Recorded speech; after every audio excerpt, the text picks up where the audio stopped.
Well, welcome to the Cinnabar. Now, a customer brought to us an 1892 Winchester rifle, barreled action the other day, with a brand new octagon barrel, needing the dovetails cut in it. So today we're going to show you my process for cutting dovetails in an octagon barrel. But first, let's talk a little bit about where those dovetails should go on a Winchester.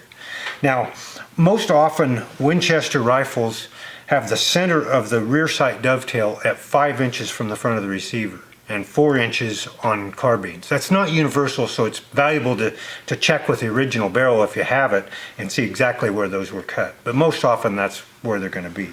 Now the front sight, it's pretty much universal. The front edge of that dovetail is 3/4 of an inch from the barrel, or from the front of the barrel, from the muzzle. But I have seen some as much as 800 thousandths. So typically they're real close to 700 thousandths, very rarely under, but they can be over as much as 800 thousandths. So we try to keep it just a little over 750 thousandths to the front edge of that dovetail. Now this is going to be a button mag, so we don't have to cut in that mag tube hanger out front, but it should be 4 inches from the muzzle end. Now that's important to know if you're out shopping for Winchesters, because typically when somebody cuts off a barrel, they don't get those dovetails in the right place. So it's a dead giveaway that a barrel's not original if those dovetails aren't in the place we would expect them to be on the front end of this rifle.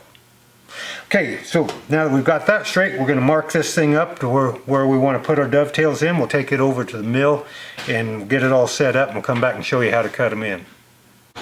Okay, so here's our setup. We've got this octagon barrel in our mill vise here, squeezed up and leveled, and we didn't go through that boring process of getting it leveled, but you know, it's important to get it just as level as we possibly can. We've got it centered here so that each of the cuts is about an equal distance from the vise here, and we're indexed off of the barrel flats on a octagon barrel. So we don't actually even need the receiver on the barrel to do this. Now if it was a round barrel, we would want to index off of the edges of the receiver here, so we would have to have the receiver on and in the vise here. Now here's a dovetail cutter, and you can see it's a pretty dainty little piece of tooling here, and so we want to take a little bit of the pressure off of that. So we're not going to just set up with the dovetail cutter and make one pass through, just because we want to save that cutter as much as we can. They're kind of expensive little jobs. So what we're going to do is we'll make a pass with a 1/4 inch end mill to start with, make a flat-sided groove through that piece, and then we'll come back after we've removed a lot of the material and do our final cuts with the dovetail cutter.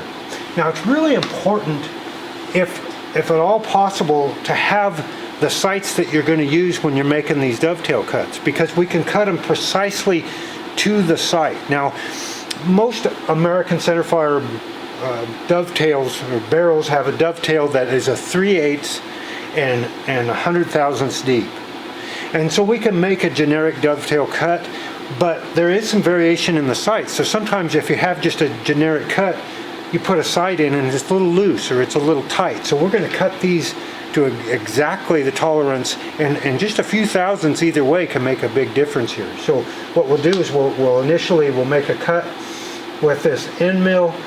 We'll take the end mill out, put this dovetail cutter in, we'll make that cut, and then we'll move back and forth a few thousandths at a time until we can by hand put about 1/3 of the sight into that dovetail, and then we can tap it in the rest of the way, or drive it in the rest of the way. So that way it's good and snug. It's not going to be loose on us, but it's not so tight we have to beat the tarnation out of it. Now these sights are a perfect example. If you look at these sights, or you measure these sights, you know, the left hand side of the sights is going to be a little bit narrower than the right hand side, and that's why we always drive from the right hand side of the barrel to the left, because the left hand side of the sight's a little less. So if we measure the left hand side of this, of course it's a nominal 3/8 would be 375, right?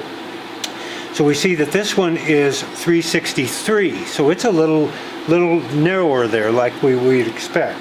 and the right hand side is 370, basically 3. So it's about 10 thousandths wider on that side. Now the dovetail itself is straight across. It's the side itself that tapers. Now, if we take the front sight and measure it the same way, we start off with 373, and the other side is about 380. So if we cut these dovetails both the same, one would be really tight, one would be really loose.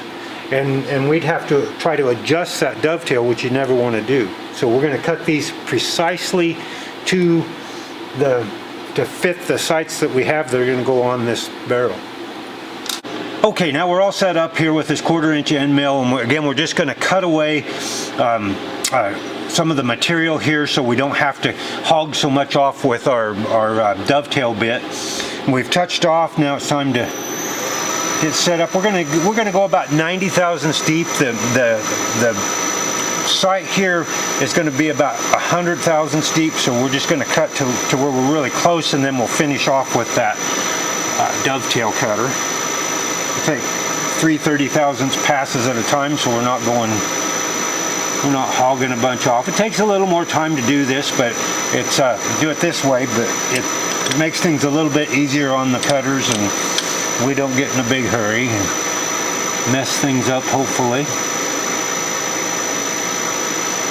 We'll go through nice and slow.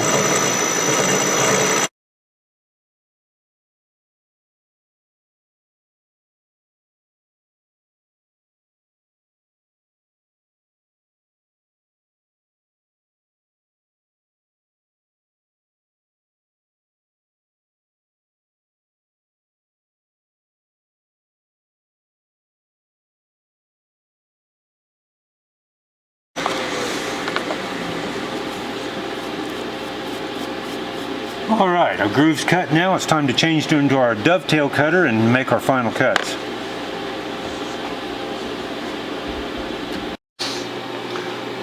Alright, now we'll just take a few thousandths off of the bottom and we'll cut the sides in on this dovetail. Take it nice and easy and not try to tax our cutter too much.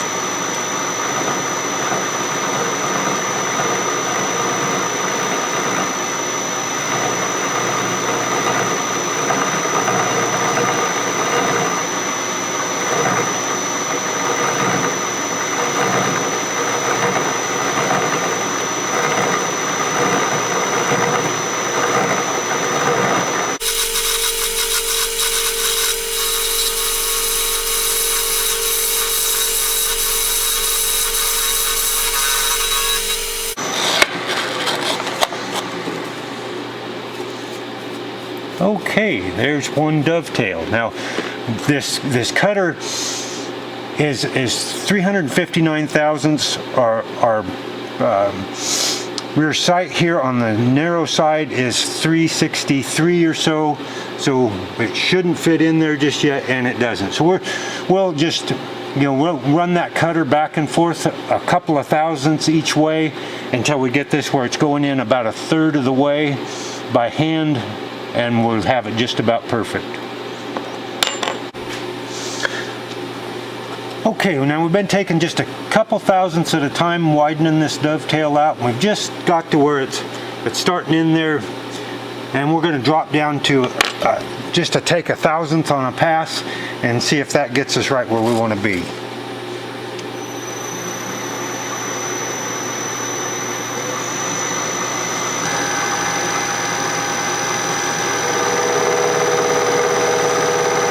We're just going to back it up here so we can make our pass without climb cutting. For those of you who know what that is, done a little machining, we want to make sure that our cutter's going in the opposite direction of travel, or else it tries to jump forward. Let's see now. We need to move over just a thousandth at a time. And there we are. Okay, so hopefully this will be our final cut. We'll put a little oil in here. Take her nice and slow.